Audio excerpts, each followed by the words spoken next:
Okay, hold on. Wait, no, people know that. This is impossible. Okay. Hi, I'm Troian Bellisario, and one thing that you did not know about Pretty Little Liars is that all of the girls' bedrooms were connected by a single hallway. So if you wanted to, you could walk from Spencer's room and turn right into Emily's room, and then turn left into Hannah's room, and then go further and go straight into Aria's.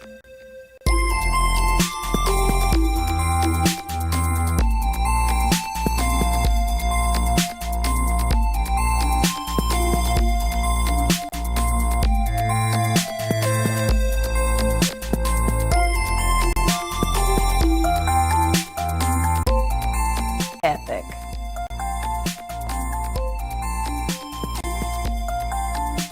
Yes!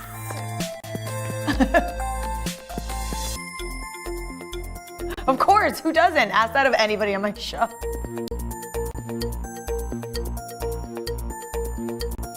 Having a job that also feels like home.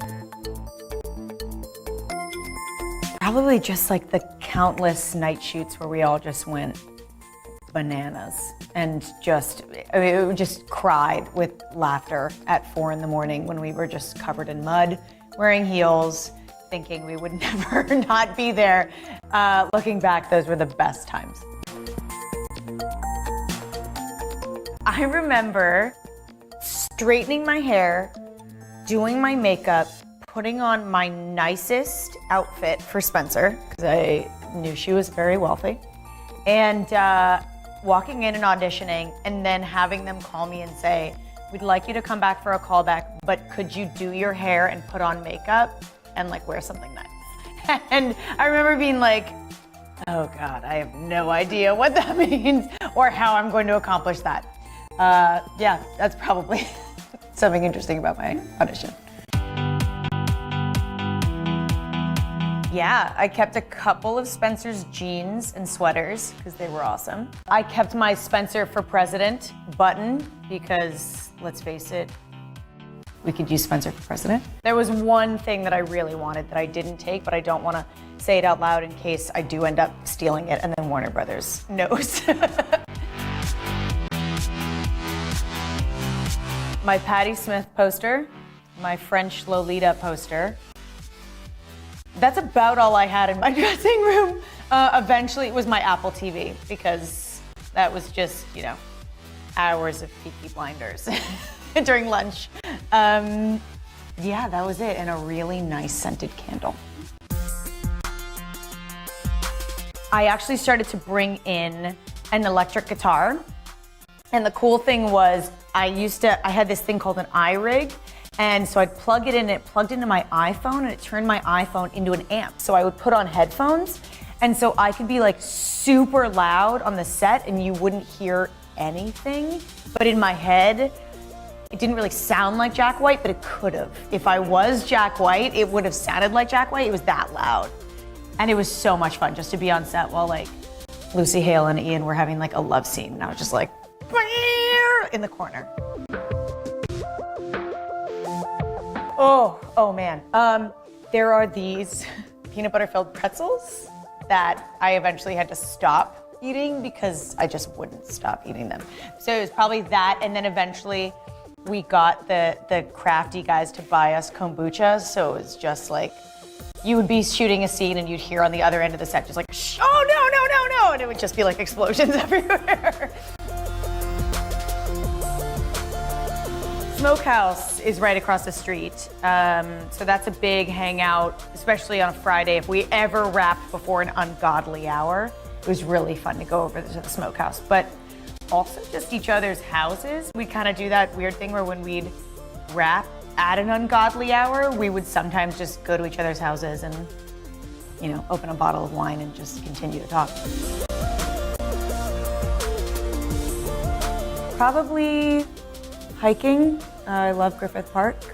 Or dance class. Super fun. Or just dancing. Super fun.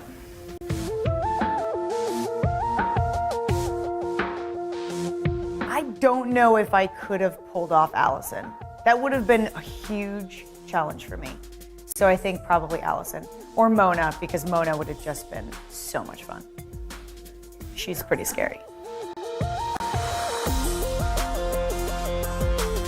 We were all devastated when Jessica De Laurentiis died because we thought we were losing Andrea Parker. But then she not only came back as Jessica De Laurentiis in flashbacks, but she came back as Mary Drake. And then I got more scenes with her because also she just like Jessica hated Spencer. So we only ever got to have those scenes. And then when she got to die, we got to be mother and daughter. So it was like awesome actually. So I couldn't really say that I missed a dead character the most because they kind of just get better when they die.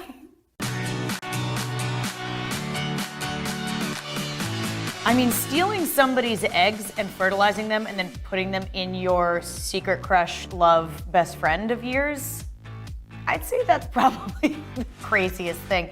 Yeah, that happened on our show, legitimately. We're still dealing with it.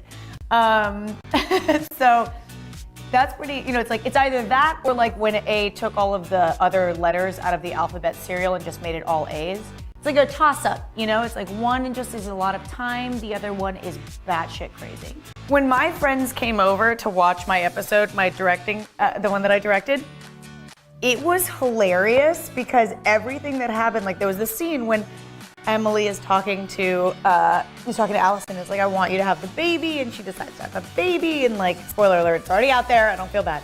But literally my friends were like, wait, what happened? And then I was like, oh yeah, she froze her eggs, but then A stole them, and then he put them in her, so that's what they're talking about right now. And they were like, really? I was like, yeah, it's kind of, that was dealt with. We're moving on. Yeah, I was like, come on guys, get on the train. I love the fan theories where they think that the girls are torturing themselves. Like where they're like, I'm 100% sure Arya's A. And I'm like, that would be so much time and so much commitment. Because when you see that Lucy Hale's been terrified for 7 years playing Arya, you're like, really? She was just doing that to herself? Even when she was in the room alone by herself? Like so much commitment. Those are my favorite theories. When they're like, I'm so sure it's Hannah. Yeah, totally.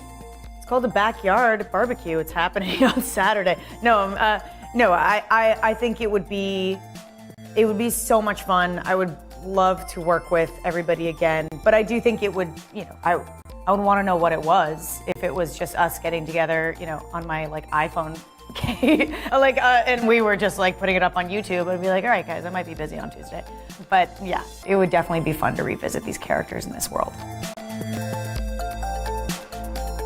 What is next for me is I have written my first feature that I also acted in and produced called Feed, and it's going to be released on July 18th.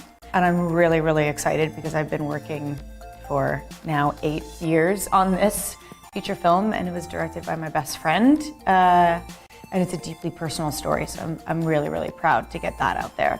And then, I don't know, I'm really excited to continue writing and directing, and I have a couple of other things on the horizon that I'm really, really excited about, and I can't wait to share them.